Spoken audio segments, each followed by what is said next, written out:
સાબરકાંઠામાં હિંમતનગરની રામનગર સોસાયટીમાં થયેલ ડબલ મર્ડર કેસના ભેદ પોલીસે 24 કલાકમાં ઉકેલી દીધા છે, જેમાં 3 લોકોની અટકાયત કરવામાં આવી છે અને આશરે 83.85 લાખનો મુદ્દામાલ રિકવર કર્યો છે।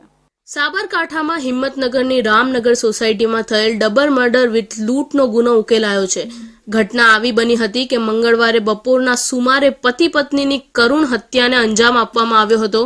ઘટનામાં રિટાયર્ડ એએસઆઈ પતિ વિક્રમસિંહ ભાટી અને પત્ની મીના કુમારી ભાટીની હત્યા તીક્ષ્ણ હથિયારના ઘા ઝીકી હત્યા કરવામાં આવી હતી। આ બનાવની જાણ થતાં ઘટના સ્થળે લોકોના ટોળા ઉમટી પડ્યા હતા। પોલીસે મૃતદેહોને પોસ્ટમોર્ટમ અર્થે ખસેડી આરોપીઓને પકડવા માટે તપાસ હાથ ધરી હતી। આ મામલે 24 કલાકની અંદર જ પોલીસને મોટી સફળતા મળી છે। તપાસમાં જાણવા મળ્યું છે આમની હત્યા બીજા કોઈ નહીં પરંતુ તેમના પુત્રવધુ મિત્તલ કુમારીએ તેના કિશોર વયના દીકરા સાથે મળીને હત્યા કરી હતી।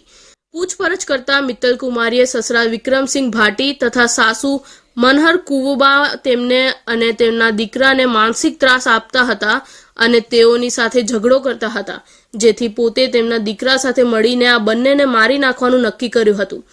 તેમને હિંમતનગરમાં રહેલા હેત પટેલને 10 લાખમાં હત્યા કરવાની સોપારી આપી હતી। હત્યા બાદ પુત્રવધુએ લોહીના દાગ સાફ કરવાની કોશિશ કરતા પોલીસે શંકા ગઈ હતી। પોલીસે શંકાના આધારે ઉલટ તપાસ કરતા આરોપીઓએ કબૂલાત કરી હતી।